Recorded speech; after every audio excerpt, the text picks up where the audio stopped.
Morning, well, it's Hippy Trev here. Well, the rain's finally pissed off. We're looking like a 30-something plus up here today. Roll the intro.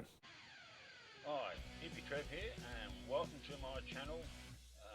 Hope you get something out of it. Rightio, well, so straight up, just firstly, I guess a few of you will be able to answer it down in the comments below. When you first watch my videos, do you have any ads come up in front? Like if I go and watch most videos, you get like your 2 ads. And then your video starts, and during the video you get some ads. Well, when you guys click on my videos, do you have any ads? And the reason I'm asking is because I'm completely unmonetized. I don't get any money from YouTube for any of this. So I'd be very interested to know, because I don't know.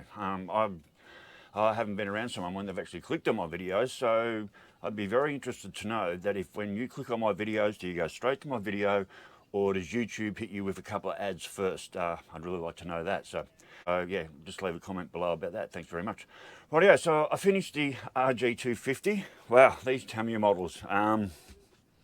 What a difference a well-built kit actually makes when putting things together. It just makes things so much easier, and it makes the job so much more enjoyable.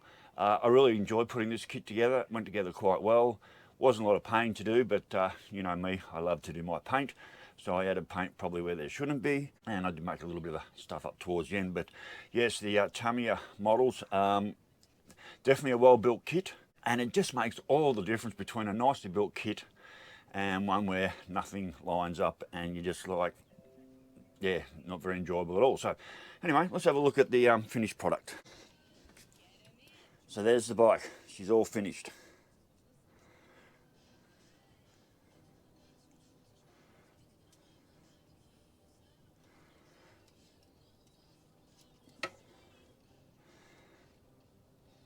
So there, yep, there's the bike. She's all finished.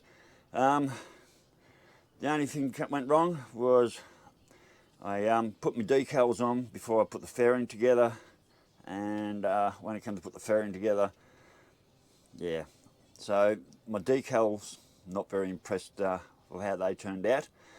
Now, I don't know, you can't really see. Let's go out in the light. So we're out in the light. I just want to show you. So I painted things like the gear selector, the foot pegs. I painted them red. The green in there, I don't know if you can see that. That's the coolant tank for the radiator. The gauges, they came up really, really good. I silvered the mirrors. Now, you're probably wondering why it's got a blue screen. Well, the reason it's got a blue screen because, well, we all know me and glass, and when glass and glue get together, they make a mess. And not only that, while I was trying to clean the glass, I put a big crack down it. It was so obvious. I decided to paint it blue.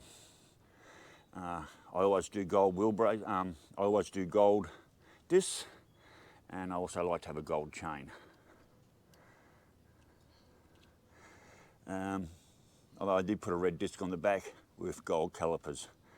So the decals didn't go on quite as well as I was hoping for. And this is also probably one of 2 bikes that I've actually put together that I managed to get all the tubings on, like for the brakes, the clutch, even under there. You can't tell, but like these have got double tubings on here, and in under here the tacho cable's been put on. I put the speedo cable on. Like I said, being a Tamiya model, this was a really, really well made kit, and the whole thing just went together really, really well. So I'm more than happy with this model. They can go up there on the shelf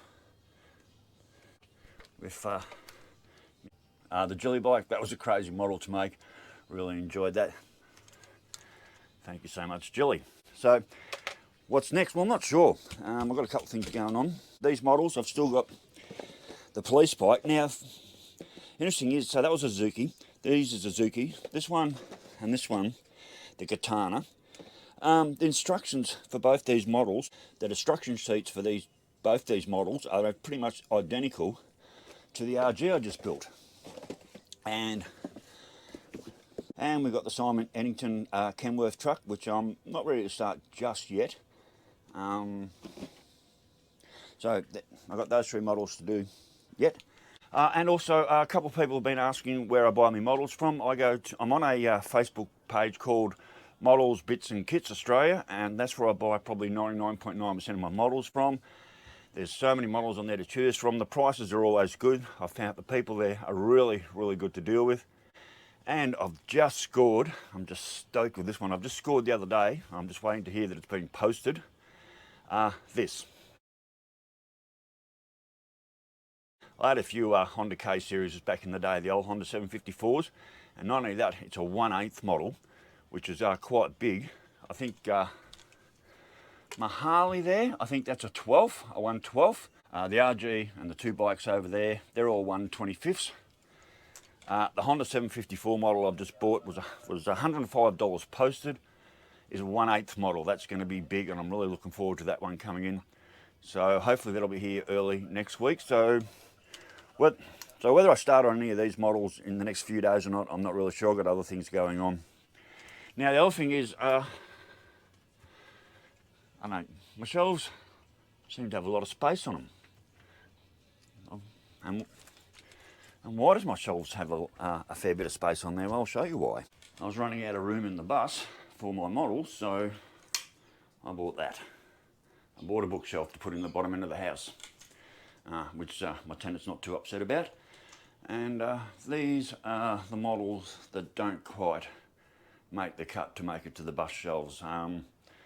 Like this model here, this Mack truck would have to be the worst model I ever built. I can't remember what brand that was, APC or something like that. Nothing on this model went together properly, nothing lined up on this model. It was probably one of the worst. Well, it's the worst model I ever built, and that's why that's ended up out here. The log trailer, that was pretty good. That's an AMT model. The instructions were terrible, but the battleship's out here because I don't really have enough room in the bus with what's coming in. And then I like the setup here, so I've got the battleship, got the submarine next door ready to sink it, and my poor little aeroplane. I won't be doing aeroplanes again because I'm just shit at building aeroplanes. And these are probably my worst 3-car models I did. This is pretty early on, so these are my worst 3 models that I built as far as my cars. So yes, ran out of room in the bus, so bought a shelf, stuck it in the house, so the excess models will all end up out here. So I've got plenty of room for plenty more models to go. Yeah, and I'd like to talk about the Eric paint. So when I started painting the RG the other day, I thought, what's the matter with these paints? They're all really watery. So what I've done here is I've turned them all upside down. And what I did with the paint is very watery, but if you turn them upside down or give them a really good stirring and a good mix, they sort of come good. But I'm leaving them upside down. You can I don't know if you can sort of see that there. The oil is starting to separate from the bottom. Probably because they've been sitting on the shelf for a long time and no one's used them. These are an oil-based paint. They're not a water-based paint, so there's no reason for them to be watery. But they just need a really good mixing. And the way I'm starting is I'm just leaving them all upside down, so all the oil base can start coming off the bottom of the containers, and shaking them all the time just to get all the paint stirred up. Because every time you put like a toothpick in there, or you put a brush in there to mix all the paints up and make them all the way they should be, you lose a lot of paint. And so I'm going to go this way, where I'm just leaving them upside down. And gravity will do a fair bit of the work, and before I use them I do give them a good shake and make sure I get in there with a toothpick. So anyway, Walt, the RG's finished and on the shelf along with the other bikes. 2 bike kits left to do, 1 truck left to do, and I've got that awesome Honda 754 model coming in, which I'm really looking forward to getting. Thursday today, hasn't been posted. I won't see that model to probably mid next week, hopefully. And whether I hold off building any of these till I get that model in, or whether I start. I would like to. I would actually like to start the Katana model next. One of my dream bikes. I would love to have owned a Katana, especially the 1100. Probably be dead I'd probably be dead right now if I had bought one of these back in the day, because these are a weapon. Rightio, well, so that's just a short vid on the RG being finished today, what's going on as far as the next models to build, and just that, yep, and the expansions of my models moving into the house. So anyway, worlds, stay safe, keep your knees in the breeze, and I'll catch you later. Bye.